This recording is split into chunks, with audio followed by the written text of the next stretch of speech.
in the studio. We were talking last about this new internet that Google is bringing to 7,000 Starbucks across the country. So if you're one of those people that's you like Starbucks, you like using Starbucks and things like that, then you're going to be happy that Google has this new internet speed coming over the next 18 months. They're saying it's going to take 18 months to roll out all of this new update that they're having. So definitely stay tuned. And if you're someone with Google Fiber, you're going to get up to 100 times faster speeds for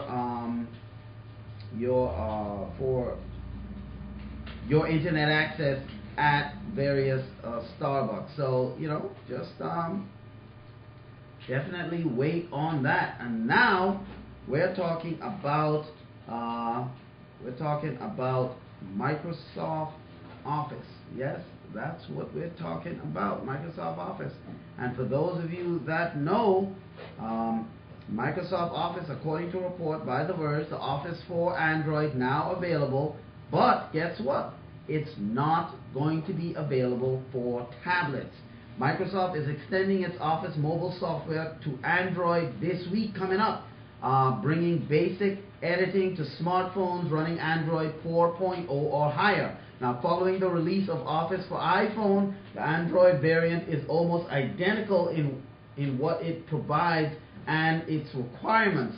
You'll need to sign into the application using the Office 365 subscription to view or edit documents, and Microsoft isn't providing a standalone or a free version to this Office. Now, much like the iPhone version, Office for Android includes a recent document tab, access to create a Word or Excel documents. Microsoft is optimizing the Word and Excel and PowerPoint apps within this application for phones. Now, there's no plans for an Android tablet version. There's no plans for that, and Microsoft is recommending users make use of the Office web apps on tablets. Just like the Windows Phone and iPhone versions, the editing functionality on Android Edition is very basic. It's designed to simply be used for correction, formatting, and comments. Basic formatting like bold, italics, font color options are supported, but beyond that, it's going to be rather limited. The good thing is that this thing being available for your smartphone device, it's pretty cool. Now, documents are all stored on Microsoft's SkyDrive cloud storage service and can be shared via email using the Android app. Now, there's not a lot of settings included with the simple ability to change your name that's associated with document comments. One difference from the iPhone version is that there's no option to purchase an Office 365 subscription within the app, replaced simply with a sign-in that requires users to already have an active subscription. Office for Android is going to be rolling out this week in the Google Play Store for U.S. customers, and Microsoft says it's gradually expanding to 3 other languages and 117 markets pretty soon coming up. So if you're a Microsoft Office user and you wanted that functionality on your smartphone, well, it's coming. As a matter of fact, it should be here this week, coming for your smartphone, not for tablets, which is kind of disappointing that they wouldn't have this thing for tablets, only for smartphones running Android 4.0 or better. I don't know if there's like a hack that you can use to make it so that it's tablet friendly, but the point that you can use it on your smartphone is still pretty good, and you get limited functionality of this thing, which it would depend on how much it's going to roll out at. Are they going to roll it out the same price as the iOS version? We just have to wait and see. If it's cheap enough, then I see this thing as being a decent buy, a decent app download, because it's always good to have the ability to manipulate your documents and stuff like that on the go. Not having to be in front of a full-fledged computer or have an Ultrabook or laptop with you to be able to to modify your documents. It's always a good thing to be able to modify your documents on the go. So we just gonna have to wait and see how much this thing costs. And is it a good thing? Yes, definitely this is a good thing. I see this as something that right now, even though it might have limited functionality, because most people are not going to use Microsoft. You're not going to do any deep changes of a spreadsheet or Word document on your smartphone. You know, if you're going to do anything, it's just going to be like minor changes, little updates, things like that. But you're not going to be going into some big, huge document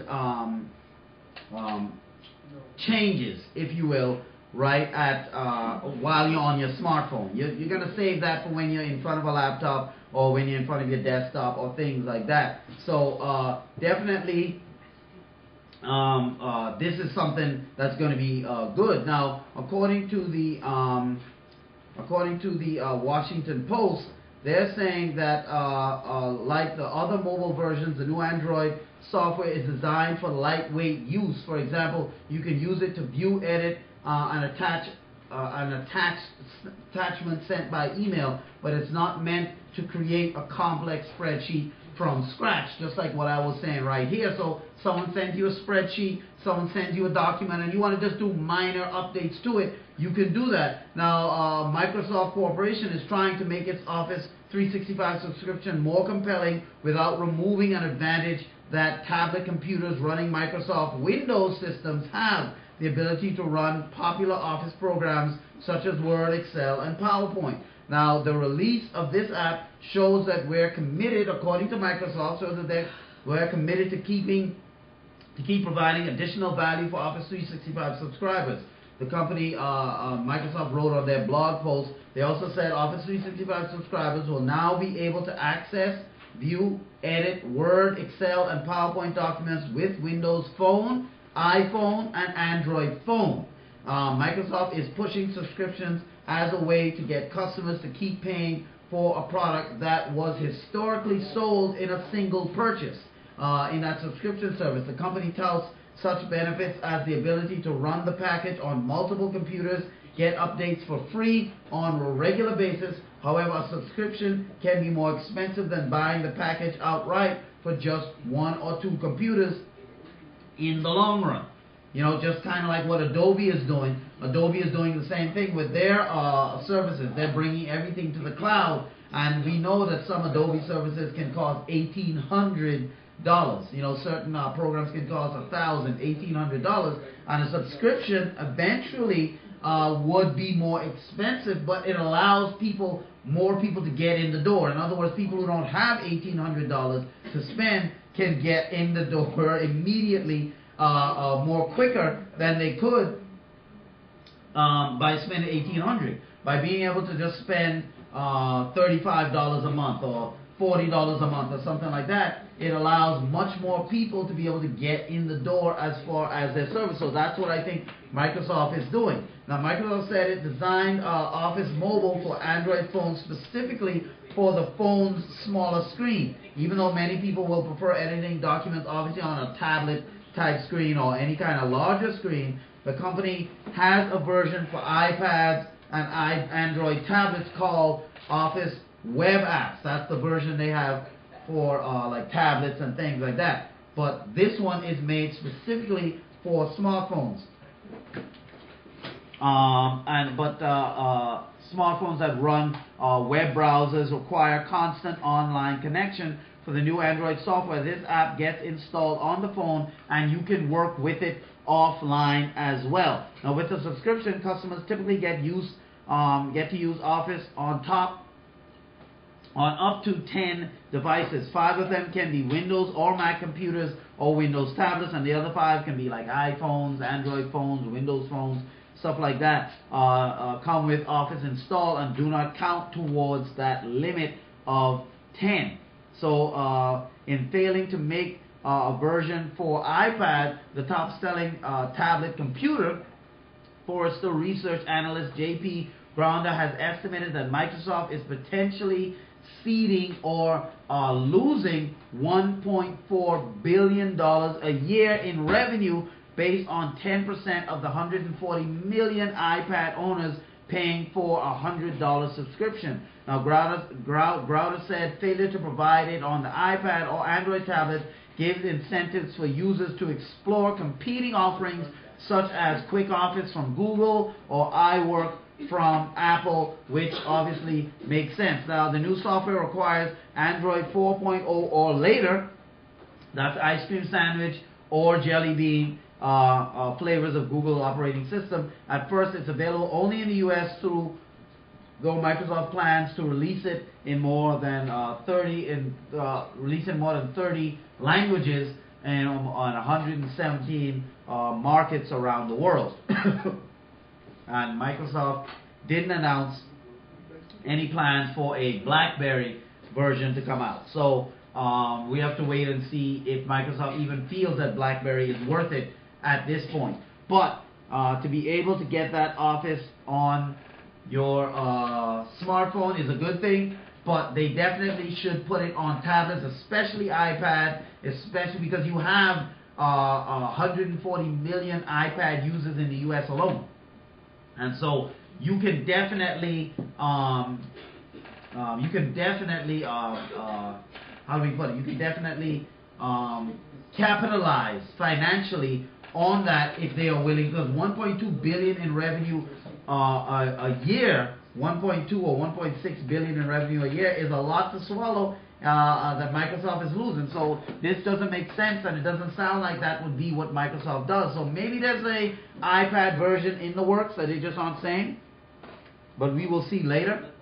But we're gonna have to wait and see. But if you're someone that's looking for Office on your smartphone, well, guess what? It's here, and you can get it for Android as long as you have Android 4.0 or later on your smartphones. So that's something that you have to check out and see if it's worth something that you want to do. Now, speaking of Microsoft, and speaking of the revenue, the Microsoft Surface revenue comes in at $853 million. Does that mean it's a success? We're going to talk about that coming up after the break, right here on Tech Pulse. Also, Nintendo released their quarterly earnings. How is Nintendo looking? All of that and more coming up right after the break here on Tech Pulse. So stay tuned.